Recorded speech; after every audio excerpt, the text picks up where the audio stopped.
Hey everybody, what is going on? I am Maximus Rex and this is Big Baby Reviews. Today's Wildcard Sunday, so we're going to be looking at something a little bit different, a little bit out of our regular schedule during the week. And today we are looking at the Art of Homage Studios from early Image Comics times. I did not own this when I was a kid, never really knew about it, found out about it later, and basically bought it because I found out that this was officially, it seems, J. Scott Campbell's first published work for Image or for an actual comic book company. He had some of his art published before. Maybe you know the story in Nintendo Power. He had won a contest of some sort. But this apparently is credited to him as his first published work. So we're going to have a look at that inside. And that's the main focus of this. But, you know, overall, this is kind of a cash grab publicity thing that they did.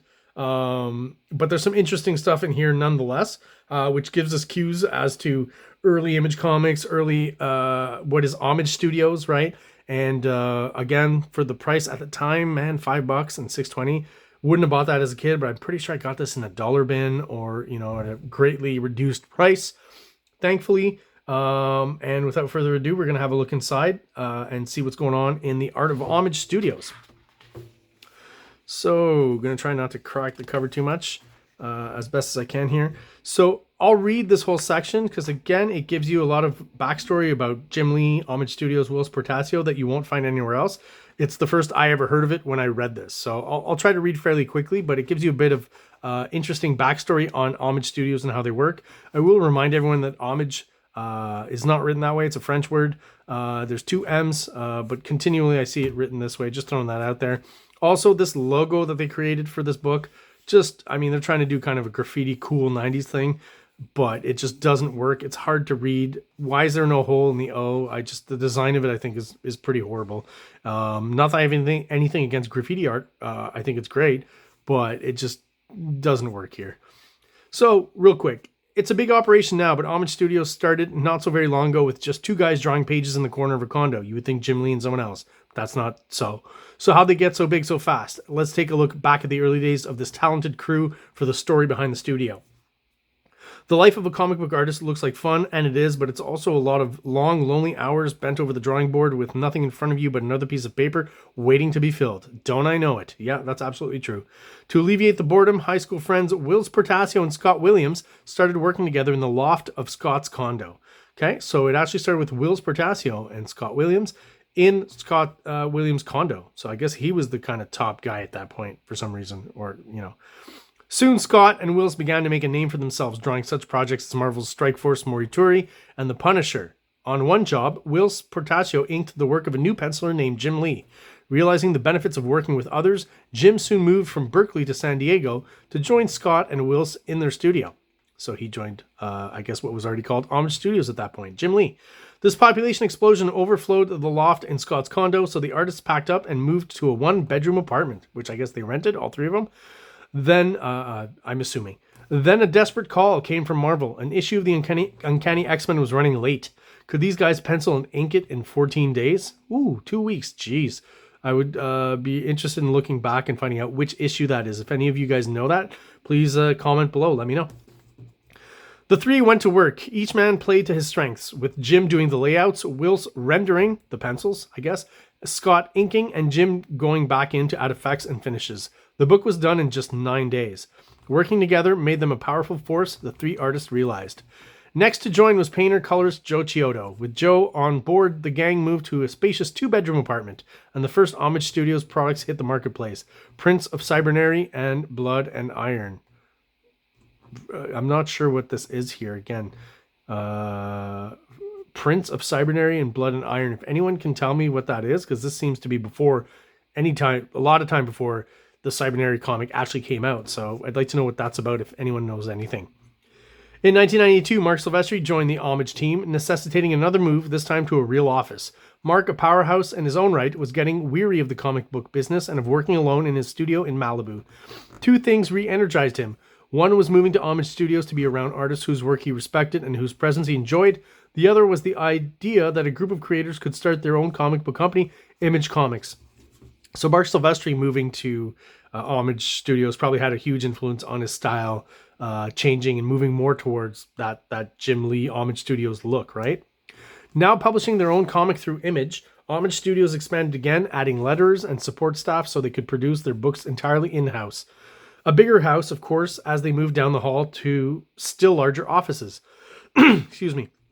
1993's Homage Studios talent search swelled the ranks even more, cramming over a dozen artists and a score of others in the space by the end of the year and prompting the search for yet another new home. By the spring of 1994, the Homage gang should be settled into the spacious digs shown on this page. Maybe this time they'll stay a while. Don't think they did, because this is in a period where the comic market crashes. So with, Homage Studios kind of rising in the ranks, and the way you see it moving from Scott Williams' apartment to this office, all the different steps, that's on the way up during the kind of comic book bubble. What we're going to see after this is on the way down, right? And eventually Jim Lee selling kind of all the Homage characters and studio and stuff to DC Comics, right? Just because it wasn't maintaining itself financially on its own. At least I don't think it was. That would be a reason why you would sell. So there you go. That gives you a little bit of backstory. And then as we move along, I'll have interest. I'm assuming my comments are interesting. I'll have hopefully some interesting things to say about some of the images and the product in here. So this is fun to see here, right? This is Mark Silvestri. Maybe one of the only drawings that he did of this group, who are called Strike Force. I mean, you could almost, obviously this character's in Cyberforce as well, but you could flip them around, and like Mark Silvestri's designs, pretty cool, very 90s. And I mean, you could, again, just, interchange these guys with Cyberforce and it wouldn't make much of a difference. They're kind of almost the same kind of stereotypical characters. But some good art that I still feel has a lot of Mark Silvestri left in it and less Jim Lee. I'm still liking this, right? It's like early Cyberforce days. Will Spartasio here doing a promo illustration that we'll have to wait years and years for after to get the actual comic.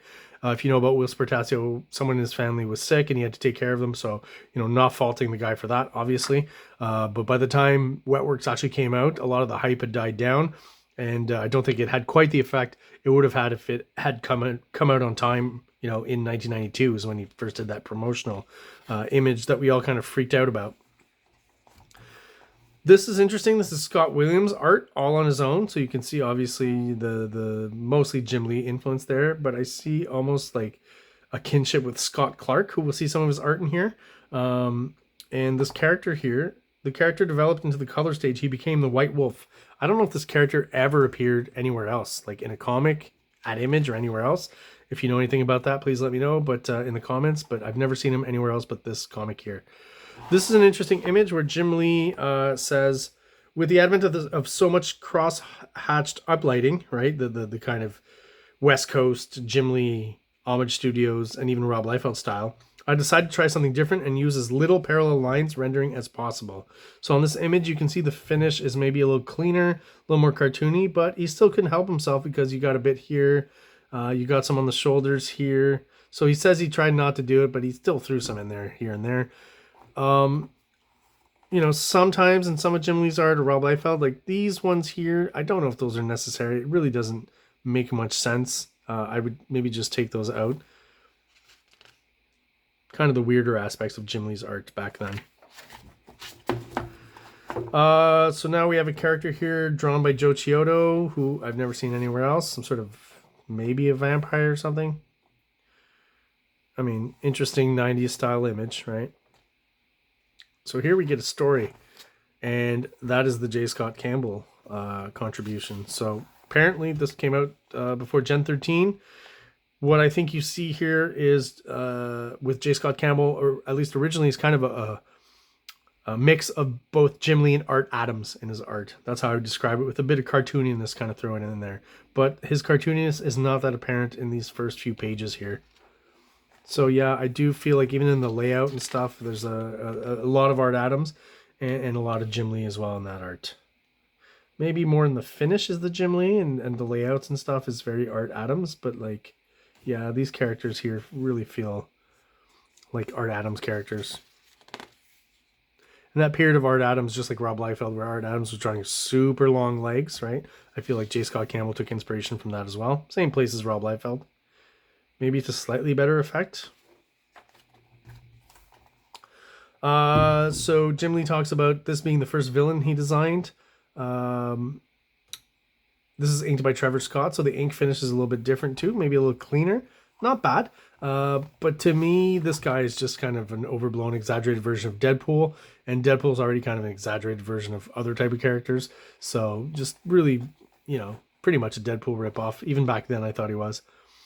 A lot of ripping off of popular characters was going on back then at Image, especially with the Homage Studios and the Extreme Studios, I think. This I like. If you look closely, this is Jim Lee, but inked by Jim Lee. And I think when Jim Lee does that, you get a slightly more energetic, a little grittier, kind of dirtier line. Maybe a little more simplified, not quite as clean and slick as when Scott Williams inks him. But definitely, I would say, I feel like overall has more energy, more of a textural quality, right? You get more varied and different textures, where, with Scott Williams, I feel like a lot of the textures start to resemble each other. Here you can see that Jim Lee does have, specific techniques for creating, again, more varied texture to separate elements and make the illustration interesting, hopefully. Even some of the inking here, I feel, is like almost like quickly done, and almost like the Eric Larson style of inking here. And even this jacket here, I like how it's, it's not all clean and slick. It's more shapes. And I think that looks cool. It's kind of a little bit, he's taking maybe a little bit of inspiration from Miller here. Maybe that's what he'll push more in Deathblow, that everyone didn't really like and kind of scared Jim Lee from doing, different stuff to what was selling. The clean, again, Scott Williams inked Jim Lee stuff. Like here, I can't imagine Jim Lee. This feels like he used Sharpie to do the hatching here. And I think it looks really cool. Very moody, right? Even his explosions here. Probably threw in some white media on top, right? Filled these in with black and then threw a bit of white. Very cool. It's just Jim Lee drawing and inking, being a little more free, I think, in his artwork. This I just thought was odd because it is Madureira. Madureira. Joe Madureira. I'm not sure how to say that exactly. Doing a quick just pin up here. I think, the proportion stuff are right, but with the inker, McWeeny, it takes away, it doesn't quite look exactly like we feel Madureira should. I don't like saying that last name. And here we get some more, this is a different story, but we got more Jim Lee inked by Jim Lee. And again, just the texture work, I think, this could almost fit in like Heavy Metal magazine. It's like Jim Lee doing more kind of sci-fi dirty stuff. Probably photo referenced, I would think. And I don't remember if this is this Cybernary or what this is setting up. There's a lot of setup with some of the pinups and the two short stories that just don't go anywhere. We don't ever see these characters ever again. This is an interesting section here, How to Draw by Will Spartasio. So I'm not going to go through everything, but they kind of explain how it works with plotting, breaking down the plot of the script into kind of a basic layout, right? Then doing the penciling, the inking. If you know anything about making comics, you've probably come across this by now. But back in 1994, I probably would have enjoyed this book just for that specifically and showing you the steps, because it was a bit more of a mystery back then as to how that all worked, right? And I'm sorry, this is like the structure drawing here first in pencils, getting all the shapes right in the layout. And then this is light and shading and getting the final details down, where finally we do hit the inked page here. And this does feel like, I could be wrong, but this feels like a Gen 13 page, maybe issue 1 or 2. So it's very early on. Once again, J. Scott Campbell's career. So he's done this short story in here. It's his first published work. But this is a preview of what we're going to see with Gen 13. So here we got swimsuits. So I guess had the Image swimsuit issue come out already? Probably, right? Some more art by, basically what this is previews of the next batch of homage artists, right? They talked about earlier on the homage art contest where they were kind of looking for artists to join them. So I feel like J. Scott Campbell was found through that, and this guy as well, Aaron Weisenfeld, who wasn't quite to my liking right off the bat, but you can see here that he's got a fairly good sense of layout. And later on, his style would move away from the homage kind of Jim Lee look and become really interesting and really good. So Ryan Benjamin, he's an early addition to Homage Studios, and you probably know, if you've probably heard the name, because he still draws to this day, and has kind of moved away from the Jim Lee kind of rip-off style that he's kind of doing here. But he's young, you know. A lot of these artists just started off kind of aping the Homage style and the Jim Lee style, and eventually, you know, grew into their own style and became very successful artists. This is Jim Lee once again. Pretty sure it's inked by Jim Lee as well. So again, you get slightly more kind of energy and grit and dirtiness to it, but it is Jim Lee channeling a slightly cartoonier aspect to Gen 13 that J. Scott Campbell brought to the title, right? I remember this was like a promo for Brandon Peterson on Strike Force. So right away, again, we've got the kind of first pinup by Mark Silvestri, but this is the actual artist who worked on the series. And the sketchbook section is cool too, because back then, you know, when I was a kid, I would have loved to see more of this, you know, just basic pencils before the inks. Scott Clark, you know, I always kind of liked him. I felt like slowly and surely he was moving away from the Jim Lee as well, and already kind of had his own style. I think he integrated a bit of Jim Lee at the beginning to, you know, fit into the studio and stuff, and eventually kind of moved into his own. And there was always something in his pencils that I liked and enjoyed. Joe Scioto, you know, from this image, you'll know that later on he'll get into a lot of pinup artwork and stuff, so this makes sense.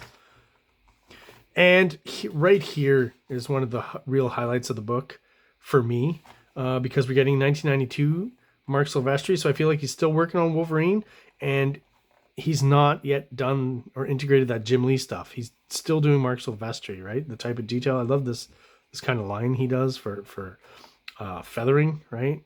If you don't know, it's like doing, you know, like when you're a kid and you draw the ocean, right? But it's just doing it very small, and that creates, you know, the feathering all over the place he's doing. I think that's very clever. Very dynamic hands with Mark Silvestri, and again, just the body language and overall figures aren't stiff as they will become when he takes in more of that Jim Lee influence. Ballistic here, she got shorter hair later on, but she's looking pretty close to what she looks like in the comic. Psyblade, you know, basically Psylocke with a mask on. And then I do want to mention, you know, as much as I love Mark Silvestri, Impact is like the big guy of the group. Here, though, there's just, his proportions are weird to me. He looks like a dwarf or a little person, right? The proportions are just off, so I would assume he's more like Puck rather than, you know, some huge guy like, I don't know, Shaquille O'Neal or something who's super tall. So a rare instance where I find the proportions are a bit off with Mark Silvestri there. But man, do I love this striker guy here. And like the poses are good and, you know, very still dynamic, even though dynamic and the character's not doing much here, but just the attitude, the hand here on the strap, right, holding the gun stuff, the leg a bit out, just all of this is really cool. And he's doing the little Mignola feet. And then we get some sketch work from Whilce Portacio, and what I find interesting about this is this just feels like he's not doing necessarily, maybe more with this, but he's not going for comic book art look. He's just, you know, having fun. So what it says is, a long-standing habit of mine has been to sketch on the back of comic book pages. I like inking techniques, character design, and anatomical structure. So he'll do these on the back of pages that he's drawing for Marvel, I guess, and Image at the time. And sometimes I like to just doodle, and what comes out often reflects the mood I'm in. So, you know, this is not, I don't think, a typical Whilce Portacio face. He's almost going for a slight level of realism, I guess. This, I mean, the proportions are ridiculous and stuff, and I think he's exaggerated those on purpose here, and just working on kind of doing a almost fully dark silhouette with a bit of light reflection. I think that's his goal here, was to work with the shadow and the light and play around with it. Here, you know, sometimes you just draw and you just exaggerate certain aspects. So some of the anatomy, definitely the thighs and stuff, are just wholly exaggerated here. And then you just, sometimes, I appreciate seeing this, just draw some weird little odd cartoony character. Maybe he's just working out, you know, the kind of textures he wants to do on his actual page, and ends up looking like this weird kind of messed up, fucked up Muppet. Brett Booth, another young artist at this time, kind of a Jim Lee clone, at least a little bit, but who will also grow into his own. Another good example of that, and who works for Todd McFarlane these days, if I'm not mistaken. I think he still does. So yeah, he talks about this. Brett Booth was the first artist I found during the Homage Studios talent search. His work is powerful and highly detailed. His sense of pacing and his dynamic fight scenes make him a definite superstar in the making. Jim Lee was not wrong. He's still around today and probably still getting paid pretty well. Usually when you work for McFarlane, you are doing pretty well generally in the comic biz. Another great double page spread here by Brett Booth. Still some kinks to work out, but definitely has the pizzazz of those early Image Studio artists. Probably one of the better guys. And then you've got an article here on how to break into comics, which I'm not going to go through because, some of it's obvious still today. Practice a lot. That makes sense. Send your submissions to an editor. I don't know if that works today. Show your best work at conventions. Yeah, maybe. Show us that you can tell a story. That makes sense. And take criticism. So, yeah, you know what? A lot of these still apply. And here we have Pencil and Inked by Alex Garner. Another one they found in their talent search, but I believe he will move more into just inking overall is what he's more known for at Homage Comics. So, there you go. That was the Art of Homage Studios. Any comments, concerns, any little bit of insider info and tidbits that maybe about this that I didn't mention or that I don't know about, let me know in the comments. I would definitely appreciate hearing from you. I want to thank you for watching, and I hope everyone out there has an awesome day. Like, subscribe, like, subscribe.